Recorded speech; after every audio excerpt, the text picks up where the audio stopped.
Las llaves del reino de Dios.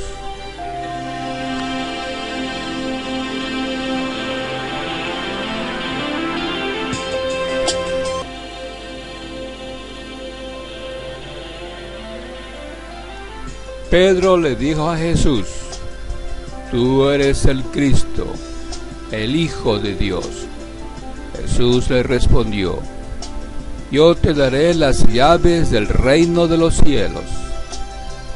Leamos este diálogo en la Biblia. Se encuentra en Mateo capítulo 16, versículo 18 al 19. También te digo: Tú eres Pedro, y sobre esta roca edificaré mi congregación, y las puertas de la tumba no la vencerán. Yo te daré las llaves del reino de los cielos. Cualquier cosa que ates en la tierra ya estará atada en los cielos, y cualquier cosa que desates en la tierra ya estará desatada en los cielos. ¿Cuántas llaves eran? ¿Las usó alguna vez? ¿Eran llaves literales de puertas literales en el cielo o eran llaves simbólicas?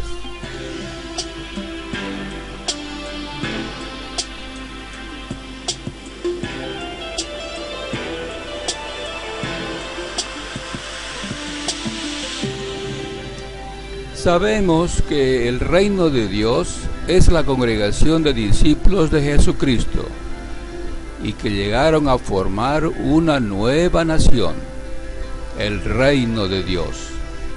De modo que las llaves solo pueden ser llaves simbólicas. Examinemos el pasaje anteriormente leído en otra traducción. En la traducción Biblia del lenguaje sencillo dice: Por eso te llamaré Pedro, que quiere decir piedra. Sobre esta piedra construiré mi iglesia, y la muerte no podrá destruirla.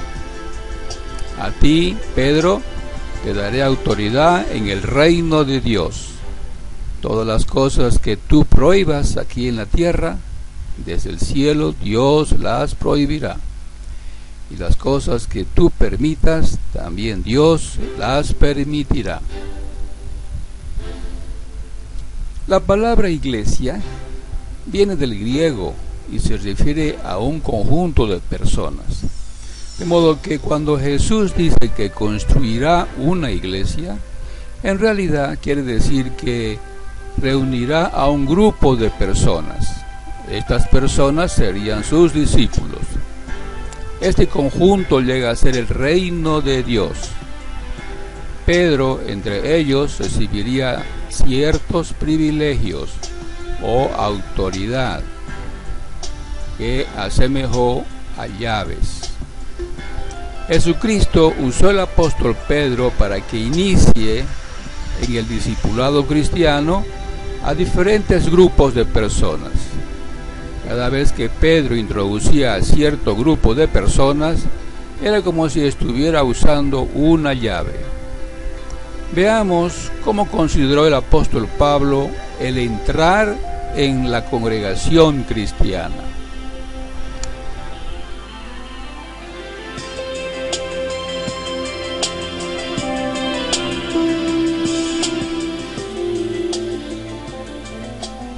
Pablo escribió a sus hermanos cristianos de la ciudad de Colosas lo siguiente. Según lo tradujo la palabra de Dios para todos: Dios nos rescató del poder de la oscuridad y nos hizo entrar al reino de su Hijo amado. Colosenses 1:13. Veamos otra traducción. Dios habla hoy. Dios nos libró del poder de las tinieblas y nos llevó al reino de su amado Hijo. Otra traducción, la Nueva Traducción Viviente, dice: Pues Él nos rescató del reino de la oscuridad y nos trasladó al reino de su Hijo amado. Hay que notar que Pablo nos está diciendo que los cristianos ya viven en el reino del amado Hijo de Dios. No es una promesa futura, es una experiencia que ya disfrutan. Ahora veamos cómo las personas entraron a la congregación cristiana. Aquí tenemos en la ilustración al apóstol Pedro. Los primeros que entraron a la congregación cristiana fueron personas de nacionalidad judía. En el Pentecostés del año 33 era común. En esta ocasión fue el apóstol Pedro quien les dio un discurso motivador e invitó a su auditorio a hacerse discípulos del Señor Jesucristo bautizándose en agua. Pedro en esta ocasión estaba usando la primera llave del reino de Dios. Leamos el registro bíblico.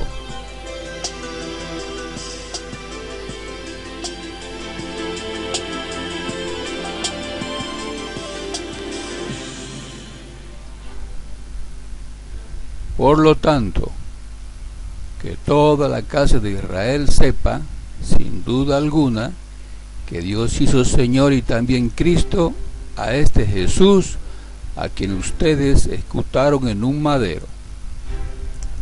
Cuando oyeron esto, sintieron que un dolor les atravesaba el corazón y les preguntaron a Pedro y a los demás apóstoles: hermanos, ¿qué debemos hacer? Pedro le dijo: arrepiéntanse y que cada uno de ustedes se bautice en el nombre de Jesucristo para que sus pecados sean perdonados y recibirán el regalo del Espíritu Santo. Porque la promesa es para ustedes y sus hijos y para todos los que están lejos, para todos a los que llame Jehová nuestro Dios.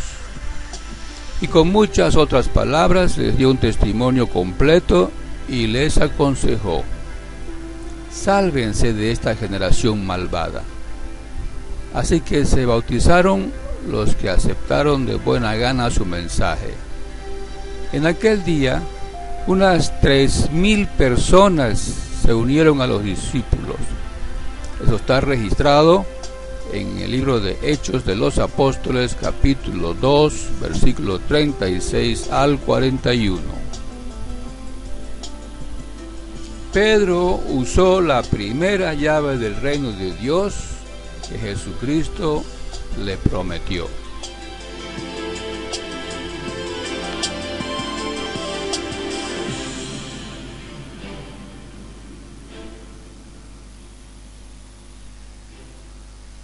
La segunda llave del reino de Dios. Un tiempo después, leemos que Pedro es usado por Cristo para que los samaritanos lleguen a ser miembros de la congregación cristiana al recibir el Espíritu Santo. Vamos a leer este relato. Está en Hechos capítulo 8, versículo 14 al 17. Dice así, en la Nueva Traducción Viviente: cuando los apóstoles de Jerusalén oyeron que la gente de Samaria había aceptado el mensaje de Dios, enviaron a Pedro y a Juan allá. En cuanto ellos llegaron, oraron por los nuevos creyentes para que recibieran el Espíritu Santo. El Espíritu Santo todavía no había venido sobre ninguno de ellos, porque solo habían sido bautizados en el nombre del Señor Jesús. Entonces Pedro y Juan impusieron sus manos sobre esos creyentes y recibieron el Espíritu Santo. En esta ocasión, Pedro usó la segunda llave del reino prometida por Jesucristo para que los samaritanos lleguen a ser cristianos. Hay que notar que no se llega a entrar en la congregación cristiana solo recibiendo el bautismo en agua. Es necesario recibir el Espíritu Santo para que Jesucristo lo admita como miembro de ese reino.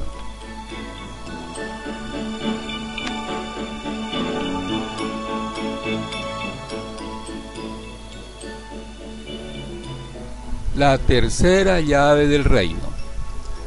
Por último, es Pedro que llega a la casa del centurión romano Cornelio para ayudarlos a ser miembros de la congregación cristiana. Vamos a ver el relato, está en Hechos 10, 34 al 48. Aquí tenemos la ilustración.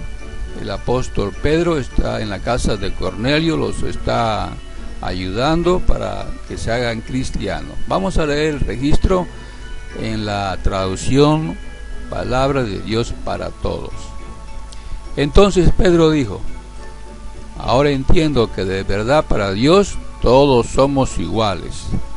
Dios no discrimina a nadie por la raza, sino que acepta al que le honre y lleve una vida recta.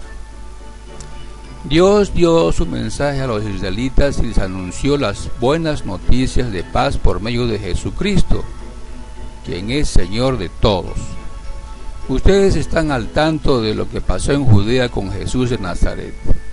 Todo comenzó en Galilea después del bautismo que anunciaba Juan. Ustedes saben que a Jesús Dios lo llenó del Espíritu Santo y de poder. Él fue por todas partes haciendo el bien y sanando a los que vivían oprimidos por el diablo. Lo pudo hacer porque Dios estaba con él. Mientras Pedro estaba hablando, el Espíritu Santo cayó sobre los que estaban escuchando el mensaje. No podemos impedir que estos sean bautizados en agua. Ellos han recibido el Espíritu Santo al igual que nosotros. Así que Pedro ordenó que fueran bautizados en el nombre de Jesucristo. Entonces Cornelio y su gente le pidieron a Pedro que se quedara unos días más. Pedro usó la tercera llave del reino de Dios, permitiendo que personas de las naciones entren a la congregación cristiana.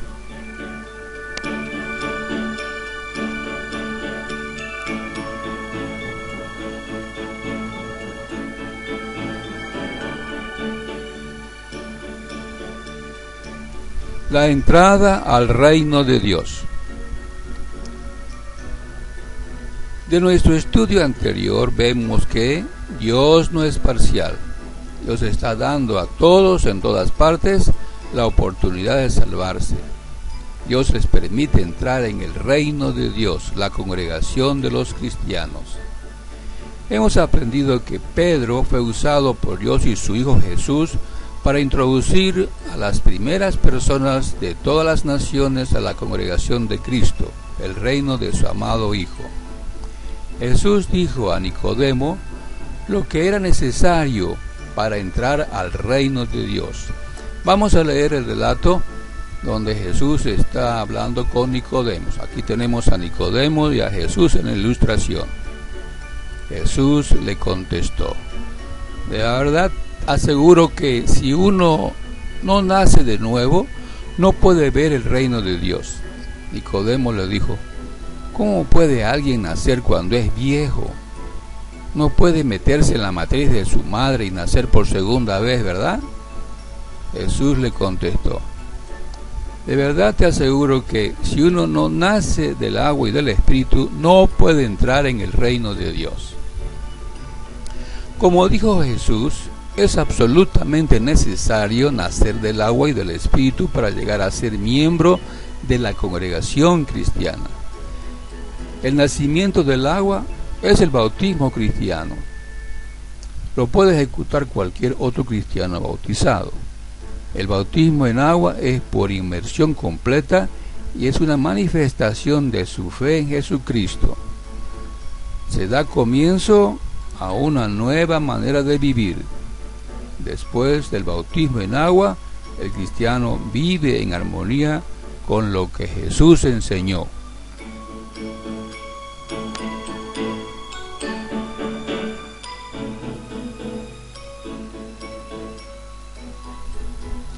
Después del bautismo en agua, Jesús dijo que hay que nacer del Espíritu. Equivale al bautismo en el Espíritu. Este bautismo lo ejecuta Jesucristo. Vamos a leer Hechos capítulo 2, versículo 32 al 33, donde se relata el primer bautismo en espíritu. Dios levantó a Jesús de los muertos y de esto todos nosotros somos testigos. Ahora Él ha sido exaltado al lugar de más alto honor en el cielo, a la derecha de Dios, y el Padre, según lo había prometido, le dio el Espíritu Santo para que lo derramara sobre nosotros, tal como ustedes lo ven y lo oyen hoy. La Nueva Traducción Viviente. El apóstol Pablo escribió una carta a los cristianos de Roma y les mostró la importancia de haber sido bautizado en Espíritu Santo. Vamos a leer la carta de Pablo a los Romanos, capítulo 8 y versículo 9. Dice así: Sin embargo, si el Espíritu de Dios de veras reside en ustedes, ustedes no viven guiados por la carne, sino por el Espíritu. Pero si alguien no tiene el Espíritu de Cristo, esa persona no le pertenece a Él. Debido a esto, todos los que nos consideramos cristianos tenemos que preguntarnos: ¿he recibido el Espíritu Santo de Dios por medio de Jesucristo después del bautismo en agua?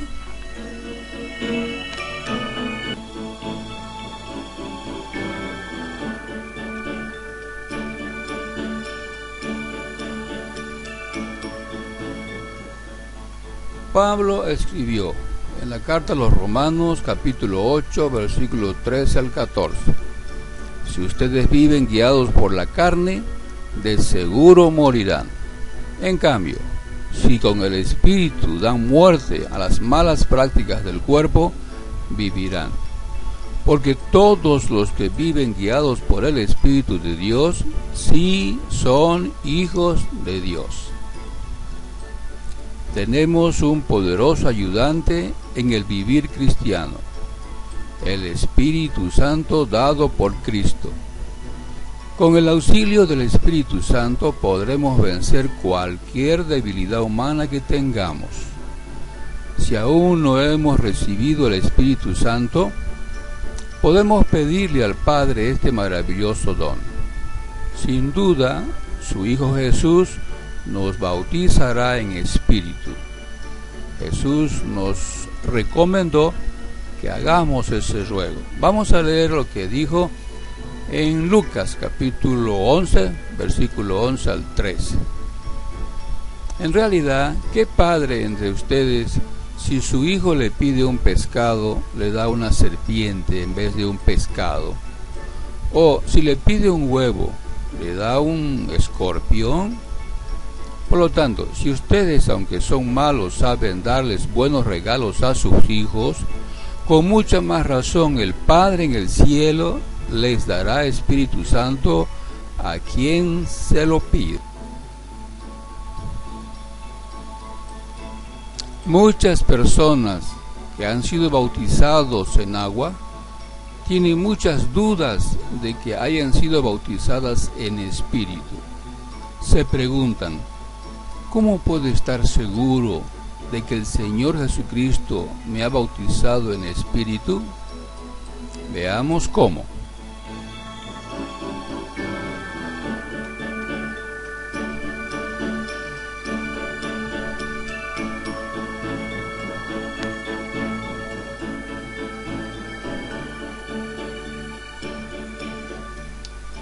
En Romanos capítulo 8, versículo 14 al 17, el apóstol Pablo escribió: Porque todos los que viven guiados por el Espíritu de Dios, sí son hijos de Dios. Porque ustedes no recibieron un espíritu de esclavitud que les haga volver a tener miedo, sino que recibieron un espíritu que los adopta como hijos. El espíritu que nos motiva a exclamar: Abba, Padre. El espíritu mismo da testimonio con nuestro espíritu de que somos hijos de Dios. Así que si somos hijos, también somos herederos. Herederos de Dios, pero coherederos con Cristo, siempre y cuando suframos con Cristo, para que también seamos glorificados con Él. Así es, No hay temor en el corazón, más bien una profunda paz que proviene del conocimiento de que pertenecemos a la familia de Dios. El trigo y la mala hierba. Han pasado casi 2000 años desde la fundación de la congregación cristiana, el reino del amado Hijo de Dios. La situación parece un monumental desastre. El reino de Dios está lleno de mala hierba. Millones dicen ser cristianos, pero sus vidas no dan ninguna evidencia de que esa declaración sea verdadera. Millones dicen haber nacido del agua y del Espíritu y se enorgullecen de ser miembros de alguna denominación cristiana. Sin embargo, la situación que vemos no debería sorprendernos, pues el Señor Jesucristo hizo hace 2000 años una descripción exacta de lo que ocurriría en su congregación. Vamos a leer el relato que está registrado en Mateo capítulo 13, versículo 24 al 30 y versículo 36 al 43.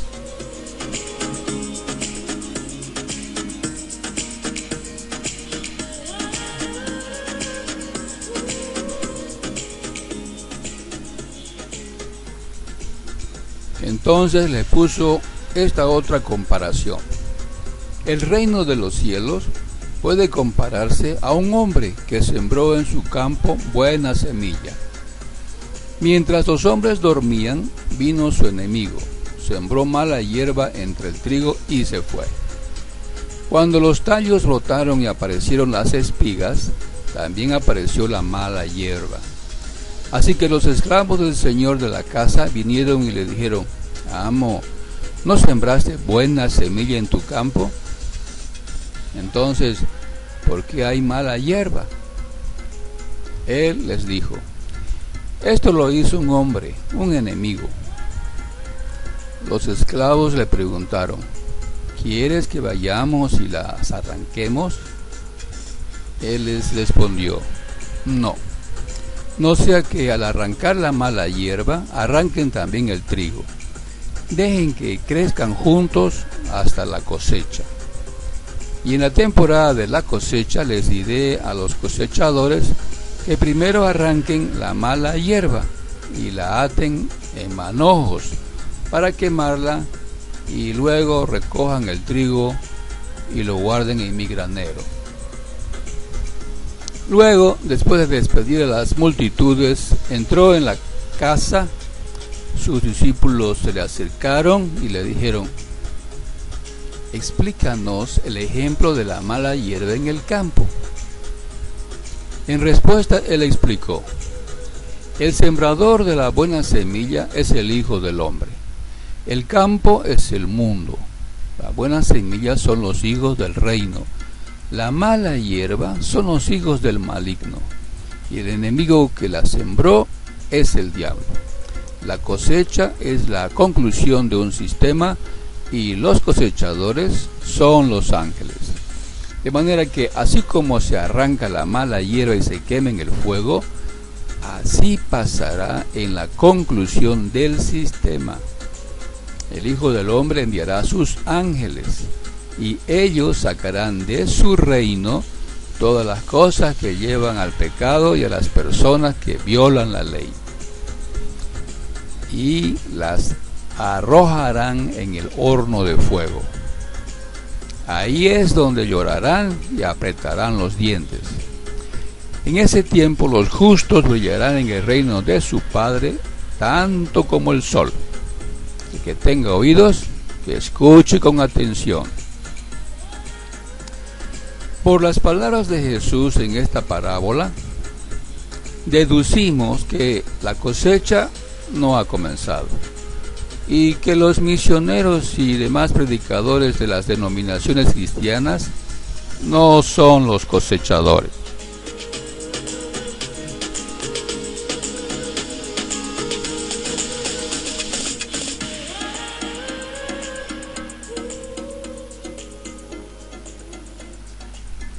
Además, vemos que es el diablo el que ejerce una poderosa influencia en la mente y corazón de las personas semejantes a mala hierba. Sin embargo, esta situación está por terminar. Las puertas del reino de Dios, de la congregación de verdaderos discípulos de Cristo, todavía están abiertas. Sin embargo, se acerca el tiempo en que esas puertas serán cerradas. Dios se encargará de cerrarlas, así como Dios cerró la puerta del arca de Noé y dio comienzo al diluvio. Leamos el registro de Génesis capítulo 7, versículo 15 al 16, que estamos mencionando. Y todo tipo de animales que tenían el aliento de vida siguieron yendo a donde estaba Noé y entrando de dos en dos en el arca. Así que entraron machos y hembras de todo tipo de animales, tal como Dios le había mandado a Noé. Después Jehová cerró la puerta detrás de él.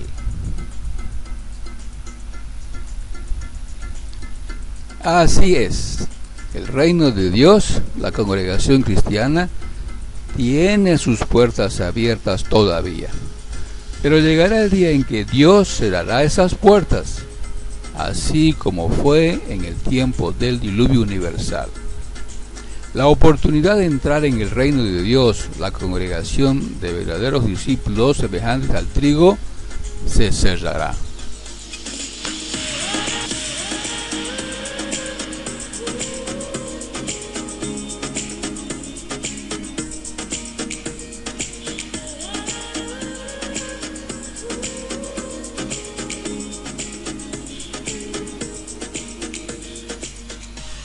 Este material ha sido preparado por Cristianos SC. Suscríbase en YouTube, búsquenos en Facebook, solicite su admisión al grupo. Comparte este video con amigos y parientes.